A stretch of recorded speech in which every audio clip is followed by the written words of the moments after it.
Doktor, ano ang masasabi niyo rito? Ano nga ba ang panganib ng glutadrip and alike?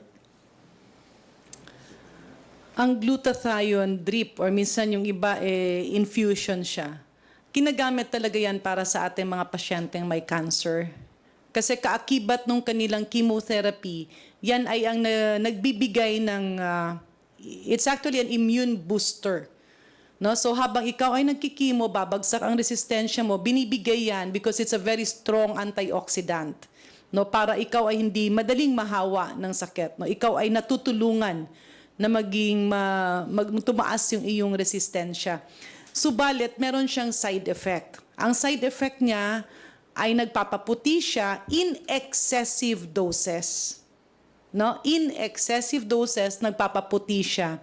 Dahil parang kapag ikaw ay medyo may konting overdose na sa glutathione, nasusuppress niya o hinaharang niya yung iyong melanocytes o yung melanin o yung iyong pigment cells na nagbibigay ng kulay mo. So kaya akala tuloy ng iba is maski meron ka niyan, puputi ka.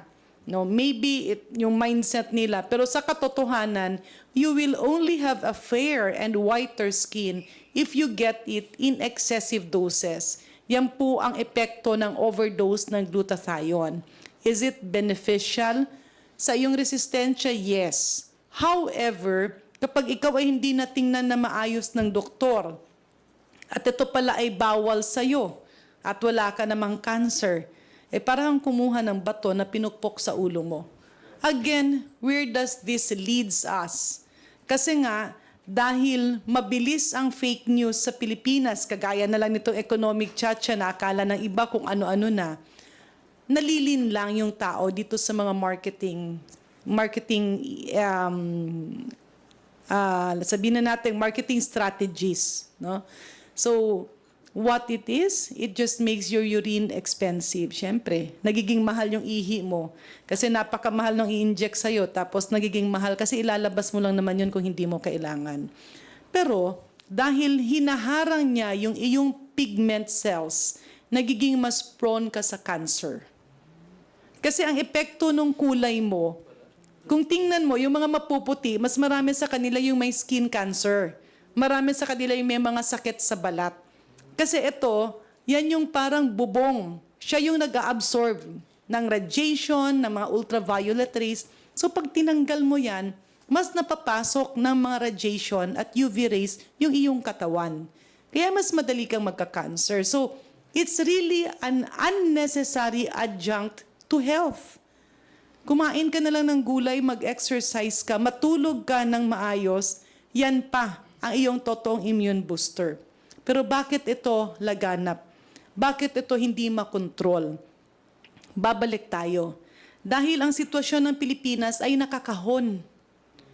Meron tayong mga government agencies, pero pag kinasuhan mo, babalikan ka ng kaso. Ikaw ang magiging kakawawa.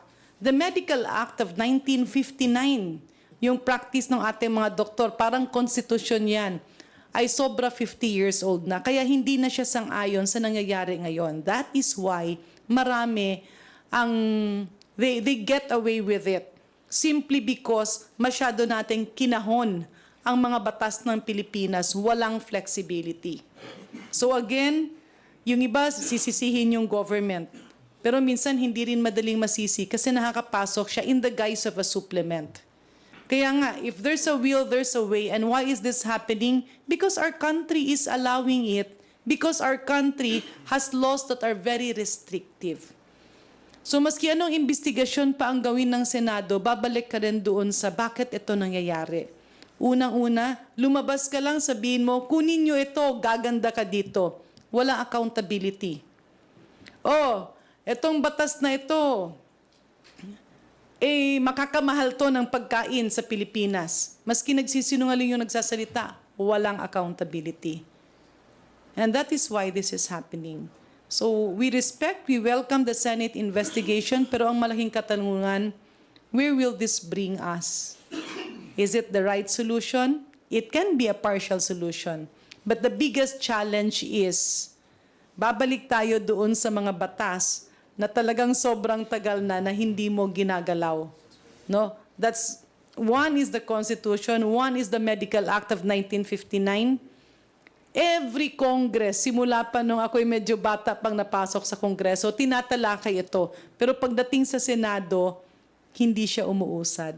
So pagbalik mo ng Kongreso after election, file ulit ng batas, debate ulit dito, mahaharang ulit siya. So it's always walking 2 steps forward, taking 5 steps backward. Kailan pa tayo gigising pag meron ulit mga ibang namamatay na dahil sa maling impormasyon at maling akala? Thank you, ma'am. Red Mendoza.